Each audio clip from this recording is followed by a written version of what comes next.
Nah, pada siang hari ini, kita akan mengikuti sebuah presentasi dengan topik Ayo Cari Tahu Gaya Belajarmu, yang akan dibawakan oleh Alia Nurtahara selaku presenter. Dan Lintang sebagai moderator yang akan memandu jalannya presentasi pada siang hari ini. Nah, tanpa menunggu lama, kepada moderator Lintang, saya persilahkan. Baik, terima kasih Firza atas waktunya. Sebelum memulai presentasinya, saya selaku moderator akan membacakan biodata secara singkat tentang presenter kita. Nama lengkap Alia Nurtahara, lahir di Tuban tanggal 22 Januari 2004 dan merupakan salah satu siswa dari SMAN 1 Tuban. Maka untuk menyingkat waktunya, akan langsung saja saya persilahkan kepada Alia untuk menyampaikan materi tentang Ayo Cari Tahu Gaya Belajar. Baik, terima kasih Firza dan Aku pulang dulu.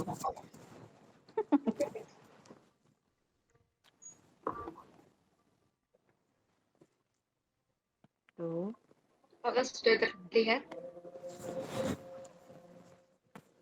Ya, saya ingatkan lagi untuk para peserta tidak lupa mengisi Google Form yang telah dikirimkan oleh host-nya di kolom chat. Terima kasih.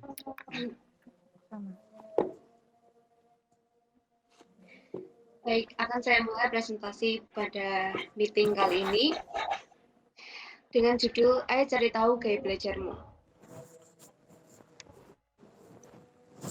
Sebelumnya perkenalkan, nama saya Alia Nurtahara dari SMA Negeri 1 Tuban, lahir di Tuban tanggal 22 Januari 2004. Sebelum materi ini mulai, saya ingin bertanya pada para peserta, apa gaya belajarmu sudah benar?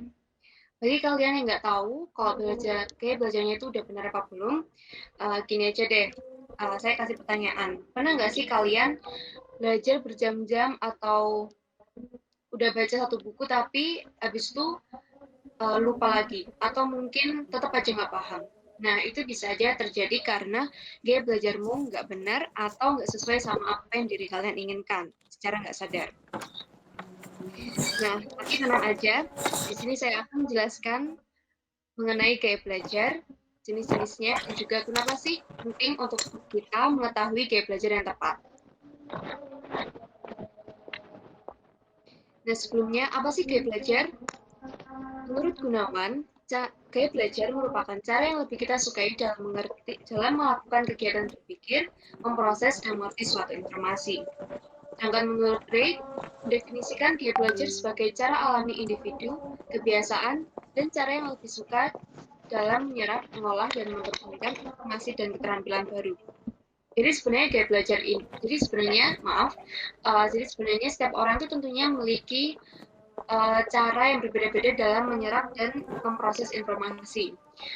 Sebenarnya itu sebenarnya proses mereka dalam mengerti informasi atau memahami suatu informasi itu bisa dilihat dari keinginan dari diri mereka sendiri secara nggak sadar, atau bisa juga karena faktor lingkungan atau memang uh, kegiatan yang mereka sukai dalam belajar itu kegiatan tersebut gitu. Jadi bisa dilihat dari faktor yang berbeda. Selanjutnya, kenapa sih penting bagi kita untuk mengetahui gaya belajar yang cocok? Nah, menurut The Learning and Skills Research Center di Inggris, gaya belajar yang cocok membuat siswa lebih termotivasi untuk belajar. Nah, misalnya kita udah tahu gaya belajar yang cocok, pastinya kita cepat untuk memahami maupun untuk menghafal. Jadi, ini motivasi kita untuk belajar. Dan saatnya tujuan. Tujuannya apa untuk kita mengetahui gaya belajar yang sesuai, yaitu yang pertama, ketika kita udah tahu gaya belajar yang cocok dan sesuai untuk kita dapat mengoptimalkan proses belajar kita sehingga mudah berkonsentrasi serta menyerap informasi atau materi yang ada. Selanjutnya setelah itu kita dapat menerapkan bagaimana cara belajar yang efektif dan efisien melalui gaya belajar yang sesuai tanpa harus membuang-buang waktu. Nah, di sini ada model gaya belajar pertama menurut Neil D. Fleming, yaitu ada model FARC. Model FARC sendiri ini dibagi menjadi 4, yaitu visual, auditory atau aural, reading or writing, dan kinestetik. Yang pertama yaitu visual. dari katanya aja kita udah tahu ya, visual itu berarti kayak gambaran atau yang bisa terlihat gitu. Jadi orang yang memiliki gaya belajar visual ini, mereka membutuhkan media visual sebagai perantara bagi mereka untuk bisa memproses dan mencerna informasi dengan cepat. Yaitu contohnya ada gambar, diagram, video, poster, animasi, peta konsep, warna, simbol, dan grafik untuk membantu mereka dalam memproses informasi. Nah, biasanya ciri-ciri visual ini tuh mereka sulit untuk menerima instruksi secara verbal kecuali ditulis. Terus mereka juga tidak mudah terdistraksi dengan keramaian. Selain itu, mereka juga suka menggambar di kertas karena biasanya uh, orang yang orang yang gaya belajarnya itu visual, biasanya buku catatan mereka itu lebih kreatif ya, lebih warna-warni, lebih colorful gitu, daripada yang orang yang gaya belajarnya nggak visual. Jadi mereka lebih hitam putih atau lebih flat gitu. Nah, makanya cara belajar yang tepat untuk visual adalah yang pertama, belajar dari gambar maupun video yang menarik, membaca buku yang tidak hanya tulisan saja, tetapi juga memiliki ilustrasi, dan gunakan spidol warna-warni saat membaca kata. Selanjutnya ada auditori. Nah, dari kata-katanya juga kita udah ngerti ya, auditori itu dari audio, jadi orang yang mulai dengan gaya belajar auditori ini, mereka cocok dengan gaya belajar menggunakan ceramah, menghadiri tutorial atau presentasi, cerita, dan lawakan agar mereka dapat memahami sebuah informasi. Nah, auditori ini biasanya cukup unik karena mereka ciri-cirinya lebih mudah mengingat sesuatu dari apa yang didengar daripada yang dilihat, karena mereka cenderung lebih peka terhadap pendengarannya. Lalu ada mudah terdistraksi dengan keramaian, dan mereka tuh lebih suka membaca dengan mengeluarkan suara agar mereka bisa mendengarkan materi tersebut dan bisa memproses materi tersebut dengan lebih mudah. Nah, cara belajar yang tepat bagi auditori adalah mendengarkan musik yang disukai, bisa merekam saat guru mengajar, lalu kemudian didengarkan kembali, lalu ada apabila membaca buku, bisa sambil diucapkan dengan suara pelan untuk lebih mudah mengingat. Lalu yang terakhir ada belajar dengan diskusi bersama teman supaya lebih mudah memahami maupun mengingat materi. Selanjutnya ada kinestetik. Pada saat di kelas, mereka menggunakan seluruh panca indera untuk memahami informasi dan cenderung sering melakukan gerakan fisik. Jadi kinestetik ini juga termasuk gaya belajar yang unik karena mereka itu seringnya nggak betah di kelas karena mereka nggak bisa belajar dengan duduk diem kayak gitu aja. Mereka harus melakukan gerakan fisik seperti baca sambil berjalan atau mereka harus melakukan suatu praktek. Nah, makanya ciri-ciri kinestetik ini juga bisa dikenali dengan mudah, seperti menyenangi belajar dengan metode praktik, dan saat berkomunikasi banyak menggunakan isyarat tubuh. Selain itu, mereka juga sering menghafal maupun membaca dengan cara berjalan atau melihat-lihat lingkungan sekitar. Cara belajar yang tepat untuk kinestetik saat mendapatkan materi belajar, bila memungkinkan segera coba dipraktikkan. Setelah itu ada belajar sambil melakukan aktivitas yang melibatkan gerakan, misalnya sambil berjalan atau sesederhana memetikkan jari. Lalu yang terakhir ada melakukan eksperimen dari materi yang didapatkan dari guru. Yang terakhir yaitu reading atau writing. Orang yang kayak bacanya reading atau writing, tentu saja mereka suka sama baca dan menulis gitu ya intinya. Tapi lebih jelasnya mereka lebih mudah memproses informasi yang tertulis lalu membacanya secara berulang-ulang, dan mereka juga membutuhkan buku teks untuk dapat menyerap informasi. Jadi biasanya orang yang kayak belajarnya itu reading atau writing, mereka suka dengan kegiatan tulis-menulis, senang merangkum materi yang dipelajari atau merangkum ulang materi yang telah dijelaskan oleh guru, maupun ketika belajar mereka selalu melakukan segala sesuatu dengan teratur. Nah, makanya cara belajar yang tepat untuk reading atau writing ini bisa dengan membuat list untuk menekankan poin-poin yang penting, membuat rangkuman materi, menggunakan kamus dan glosarium, maupun membaca materi yang tertulis. Nah, selanjutnya ada gaya belajar menurut Peter Honey and Alan Manford. Gaya belajar ini juga ada 4, yaitu aktivis, teoris, pragmatis, dan juga reflektor. Yang pertama yaitu aktivis. Aktivis ini gaya belajar yang lebih suka learning by doing atau belajar sambil praktek. Nah, jadi mereka kalau tentang pemahaman teori, mereka belum tentu paham betul. Karena ketika mereka praktek, mereka lebih fokus pada jalannya praktek.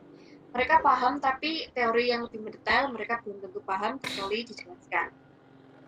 Nah, cara belajar yang cocok untuk aktivis yaitu melalui problem solving atau diskusi kelompok. Selanjutnya yaitu ada theorist. Kebalikan dari aktivis, teoris ini lebih suka menggali dan mempelajari teori dulu sebelum praktik.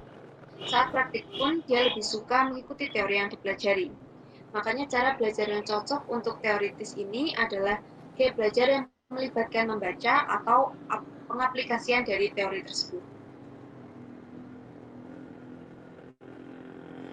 Selanjutnya ada pragmatis. Orang-orang pragmatis ini hanya suka dengan hal-hal yang mereka anggap ada nilai praktisnya. Apa sih nilai praktis itu? Nilai praktis itu maksudnya seperti nilai-nilai atau value yang bisa dipraktekkan di realita atau kehidupan nyata. Jadi mereka sering menanyakan kenapa sih kita harus mempelajari materi ini, kenapa sih kita harus mempelajari trigonometri misalnya. Apa bisa diterapkan di dunia nyata? Nah, biasanya mereka menanyakan hal yang seperti itu. Nah, saat belajar, orang pragmatis ini lebih suka dengan soal-soal berupa problem solving atau studi kasus. Hampir mirip dengan gaya belajar aktivis, tapi bedanya aktivis ini bergerak dengan pemahaman teori yang belum mantap, sedangkan pragmatis, mereka sudah senang mempelajari teori dan membahas ide baru, tapi mereka hanya suka dengan hal-hal yang berhubungan dan ada kaitannya dengan realita.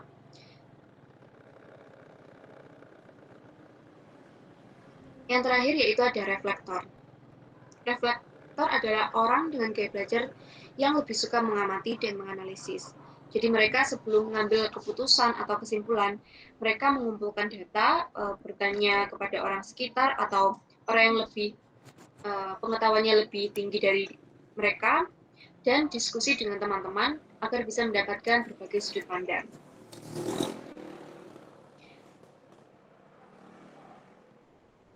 Nah, itu tadi gaya belajar, beberapa gaya belajar, beberapa jenis-jenis gaya belajar. Nah, sekarang gimana sih cara kita mengetahui gaya belajar yang sesuai dengan kita?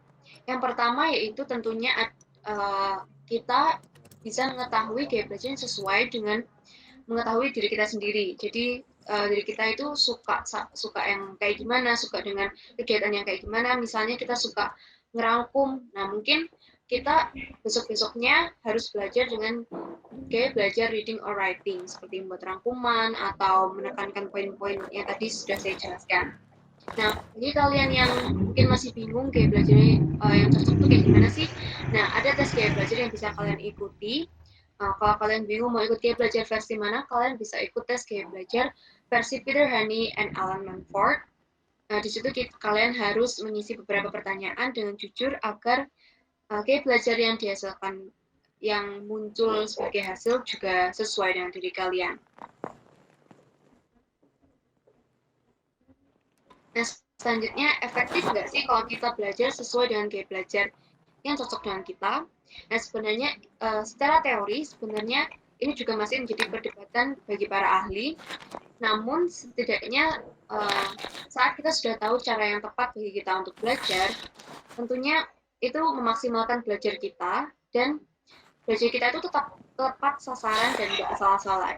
Dan tentunya nggak sia-sia kita belajar berjam-jam, tapi habis itu tetap aja nggak paham. Nah, makanya cukup efektif bagi kita untuk mengetahui gaya belajar yang tepat.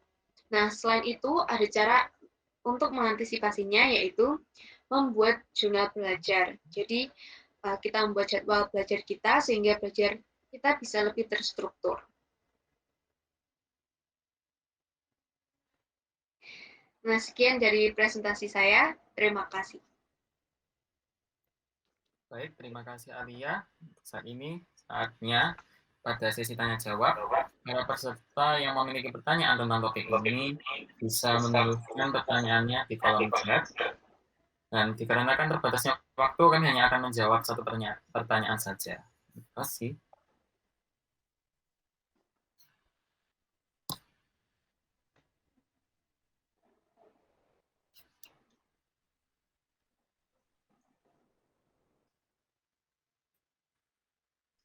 Bentar.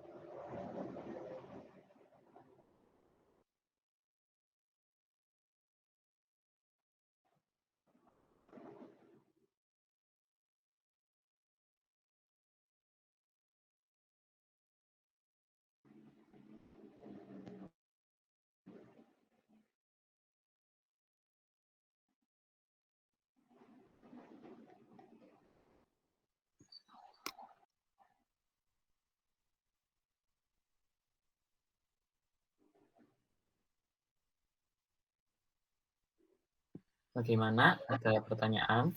Mungkin bisa langsung ditulis saja di kolom chat.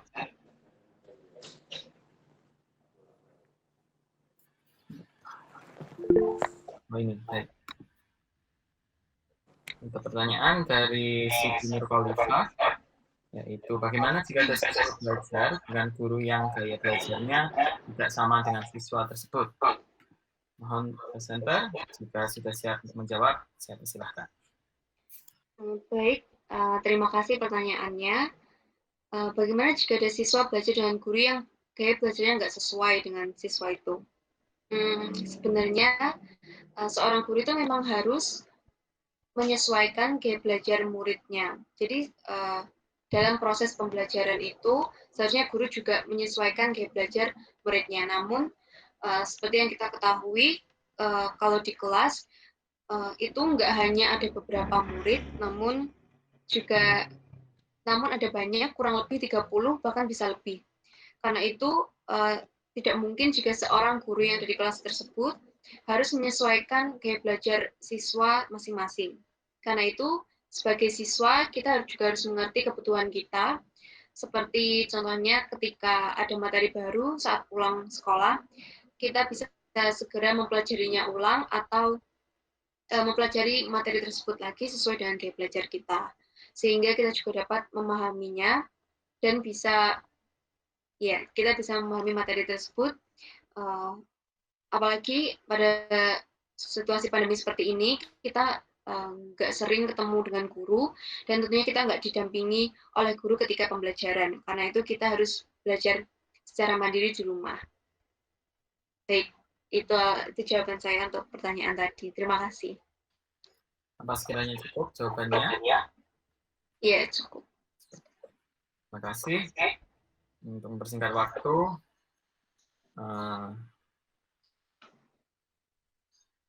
oke, kita telah sampai pada penghujung penyampaian materi yang telah disampaikan. Jadi silahkan presenter untuk menyampaikan kesimpulan dari presentasi kali ini. Baik, terima kasih. Kesimpulan pada presentasi kali ini adalah belajar itu nggak hanya cuman membaca, menghafal, lalu setelah ulangan lupa. Namun dalam proses pembelajaran itu kita juga memahami materi-materinya dan juga hal-hal yang sudah kita pelajari sebelumnya. Jadi sulit bagi kita untuk lupa materi tersebut. Karena itu, untuk memaksimalkan belajar kita membutuhkan gaya belajar yang sesuai dalam proses pembelajaran itu. Seperti gaya belajar model FART dan versi Peter Honey and Alan Ford yang sudah saya jelaskan pada presentasi. Selain itu, juga dapat dibantu dengan adanya jurnal belajar agar proses pembelajaran kita semakin terstruktur. Sekian dari saya. Itu tadi kesimpulan dari presentasi. Terima kasih Alia. Saya ucapkan lagi terima kasih atas materi dan pengetahuan serta hal-hal yang sudah disampaikan dari presenter. Jadi dari sini kita bisa mengambil kesimpulan tentang apa yang sudah disampaikan tadi, bahwasanya terdapat beberapa macam-macam gaya dalam belajar yang mana dapat membantu kita dalam memahami suatu materi. Sehingga belajar kita nantinya tidak akan secara asal-asalan dan kita tetap dapat mengingat materi yang akan kita pelajari sebelumnya. Sekian dari saya, akan saya kembalikan pada menutup sesi yang pertama ini. Terima kasih. Baik, terima kasih. Saya ucapkan terima kasih kepada Alia yang sudah membawakan presentasi pada sore hari ini dengan sangat menarik, serta kepada Lintang selaku moderator yang sudah memandu jalannya acara ini dengan tertib. Nah, kepada peserta, saya ucapkan juga terima kasih.